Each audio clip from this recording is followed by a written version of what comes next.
people. Thank you so much for your support. Thank you for your time. Thank you for subscribing. If you have not yet subscribed, please consider subscribing to my channel. Today too, I'm here to give you a summary of Monday and Tuesday lessons of lesson 3 of the third quarter. And Monday talks about a lesson in acceptance, while Tuesday is about begin where you are. So Monday, a lesson in acceptance, and the Monday lesson is teaching us that Jesus Christ on earth, he accepted everybody. Jesus Christ did not discriminate. Jesus Christ did not look down upon anyone. Jesus Christ, when he meets people, he sees what they have, what they can do, not who they are. So he does not condemn people based on their weaknesses, but rather he sees their abilities and build on it. And so the lesson gave us the Samaritan woman as an example. And we know the relationship between the Jews and the Samaritans.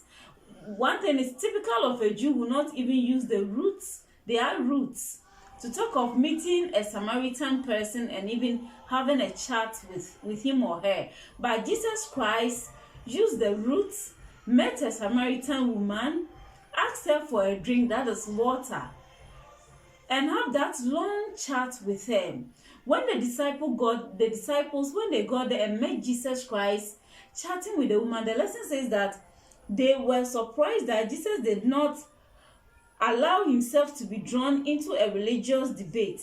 He appealed directly to the Samaritan woman's longing for acceptance, love, and forgiveness. Amen. And so they were surprised seeing Jesus Christ having that chat with the woman to the extent that he wasn't even hungry to eat. That is because Jesus Christ saw that this woman needs salvation. This woman needs that kind of acceptance. Seeing that woman, Jesus realized that this woman has some spiritual tests that need to be fulfilled, not just the physical one. And so the woman at the end of the day meeting Jesus got that kind of satisfaction she's yearning for, that spiritual fulfillment. God fulfilled or satisfied her in that way. The lesson gave us John 3 verses 3 to 34, and when we read, we will see the story there between the conversation that happened between the Samaritan woman and Jesus Christ, and how the woman went out there and proclaimed, called people to come and see if this is the Christ, the Messiah that they are all waiting for.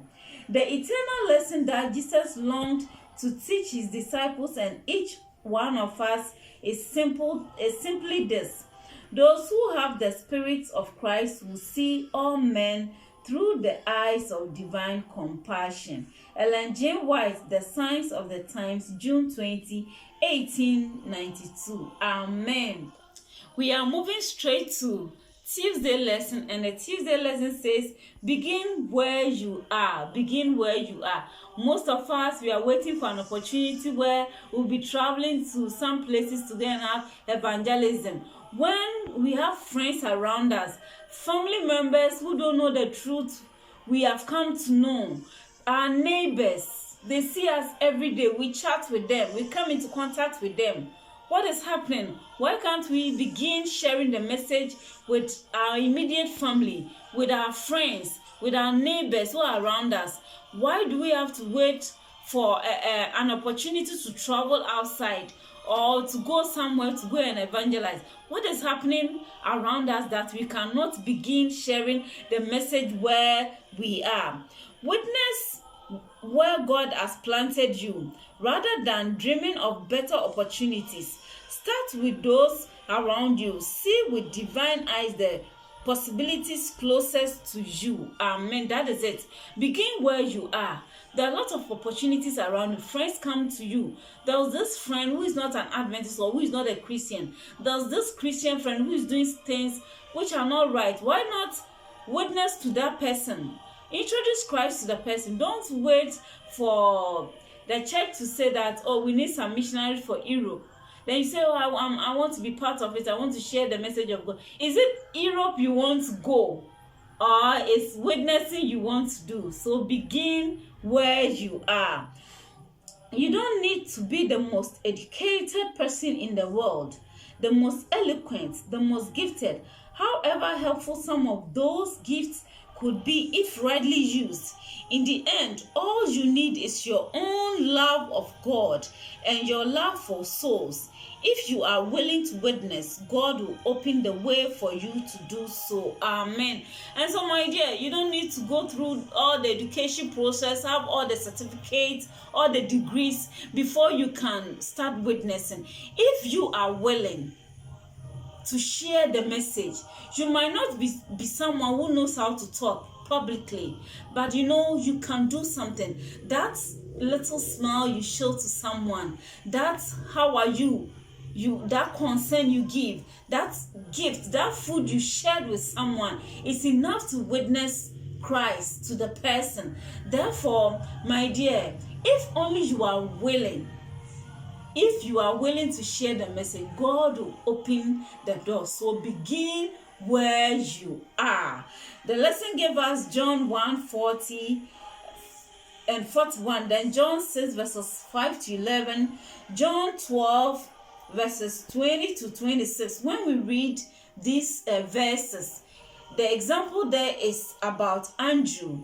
Andrew is Peter's brother. It's through Andrew that Peter also became part of the disciple. And so Andrew, getting the message, he did not keep the message to himself. He started with what? With his family. He started sharing the message with his family and people around him.